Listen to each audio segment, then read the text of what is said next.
Hey everyone, we're back to review episode 221, Blood, Sweat, and Tears. Yep. And Lisa and I were talking a little bit earlier about this episode and how it had sort of a darker flair to it, almost a Empire Strikes Back kind of mood.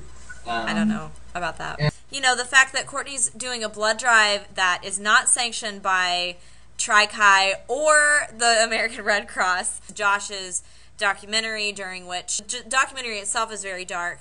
Then everyone is sitting there during the screening holding like bags of their own blood from the blood drive. It was just a really, it started out with Courtney doing a blood drive in order to get back her title as the philanthropy chair. She's like, no one in there has any nurses training. Right. I mean, yeah. And then Courtney also was being very selective. Typically they'll ask you questions like, have you been out of the country in the last year? Have you had any surgeries lately? Right. So Steph and Gopher and Abigail were legitimately not qualified to be giving blood. But she was also asking questions to some of the girls like, do you know my last name? Have you kissed a famous person? It meant a lot to her to get the philanthropy chair title back. So she was very stressed out, and I think she was kind of taking it out on everybody. Let's point out that she lost it because she was trying to raise money for single mothers. And the way that she was doing it was by having stripping. Some sort of stripping for single moms. So, you know, she meant well, but it was just sort of not done in maybe the most appropriate way. Right. And just like in this situation, she hasn't really thought this through. She didn't get the American Red Cross on board. And then she sold the blood at the end to some shady dude, and he like put the blood in the back of his trunk of his car. So and who knows what? Who knows where that blood will go? And Josh handed in his own blood. Speaking of that, I think now would be an appropriate time for me to make a disclaimer. Josh mentioned sort of a causality between the use of hand sanitizer and the creation of superbugs. There's actually not any evidence that links the antiseptic to the creation of the superbugs or the generation of antimicrobial resistance. So don't feel bad if you use, what's it called, soap-free sanitizer or hand sanitizer. Instant sanitizer. Yeah. You know, don't feel bad if you're using that because that won't lead to antimicrobial resistance. Basically, don't take medical advice from Josh. Fun facts with Tommy Klein. You need a show with Danny B. Because he's pre-pharmacy, right? Isn't he pre-farm? He is pre-farm. Yeah. You guys would make a good show together. Open invitation for Danny B. If you want to do a fun facts with special guest Tommy Klein. Yes. He's your guy. He'll do it. Steph is back. She's okay. She broke both of her tibias. Is that right? Right. Instead of giving blood, since they're not allowed to, they are rolling her down the hallway. But Courtney gets really upset about this because she's like, why is everyone upstairs having fun instead of donating blood? Steph kind of pulls her aside and talks to her, which was kind of terrifying. I felt like she wasn't very tactful with her. Oh, no. It's great that she was asserting herself, but she said it in ways that probably wouldn't be advisable. No. You know, she started out by saying, you know, hey, don't disrespect me in public, which I think is a great thing for her to say. It was scary, everything that she said after that was pretty much crossed the line. That Courtney is destructive and ignorant. You know, those aren't true. Steph just doesn't understand why she's doing the things that she's doing. I don't think that she was saying anything that was necessarily untrue about Courtney, that she doesn't really think through what she's doing and how the consequences are going to affect other people. But there are a lot nicer ways to say it. A lot of times when people have a traumatic event or like near-death experience, they come out on the other side with a different outlook on life.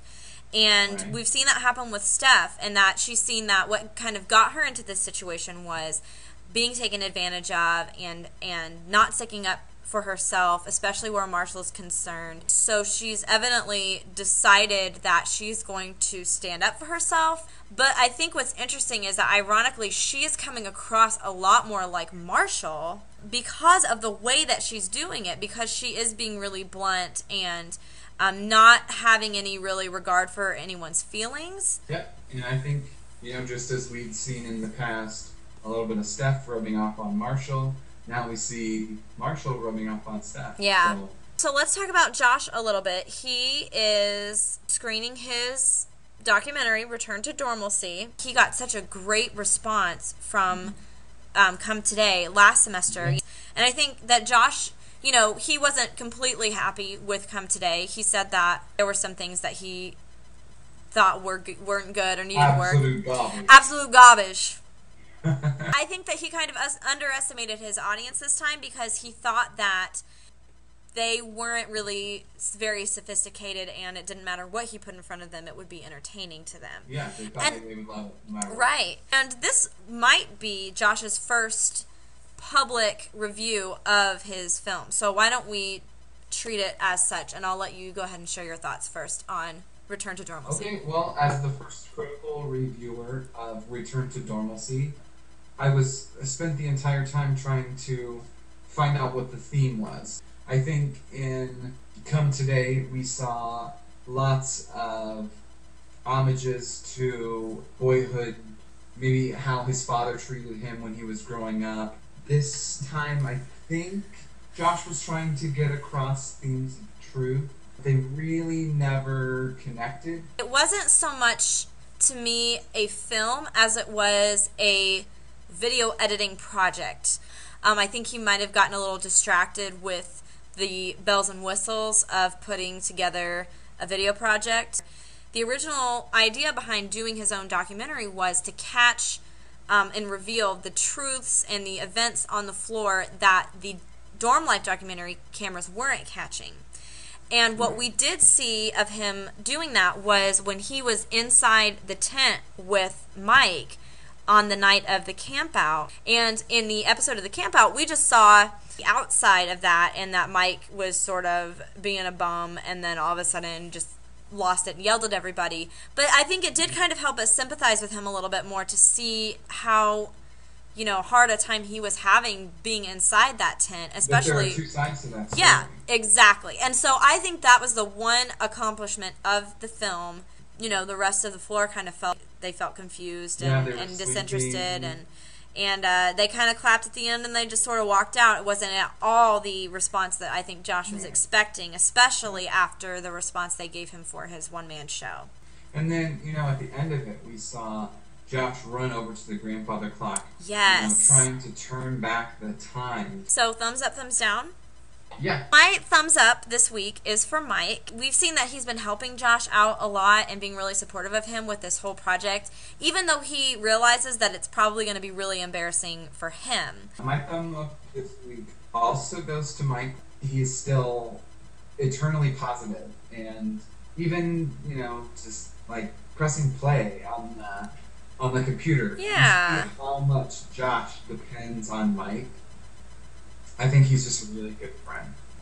My thumbs down this week, unfortunately, is going to be for Josh. I think we've seen all semester that he sort of exploited the feelings of his floor mates in trying to make this documentary, and it's kind of come back around on him because the documentary wasn't very good, and people didn't really respond to it. He didn't really get the response that he wanted, so I think that, you know, it's kind of come full circle for Josh.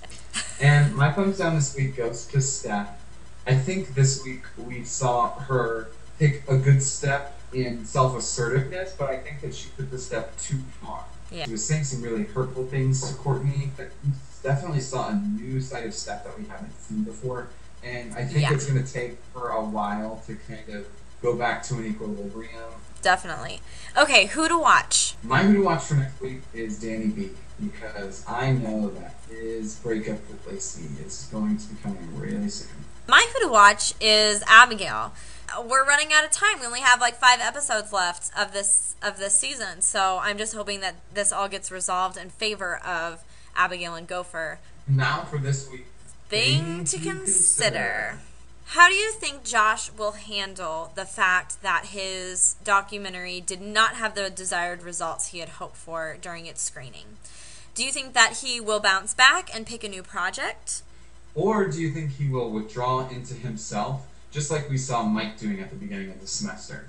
Let us know what you think. Type it out in the space below, and we look forward to reading all of your responses. Thanks again, guys, for watching, and we'll see you guys next week. Bye. Bye.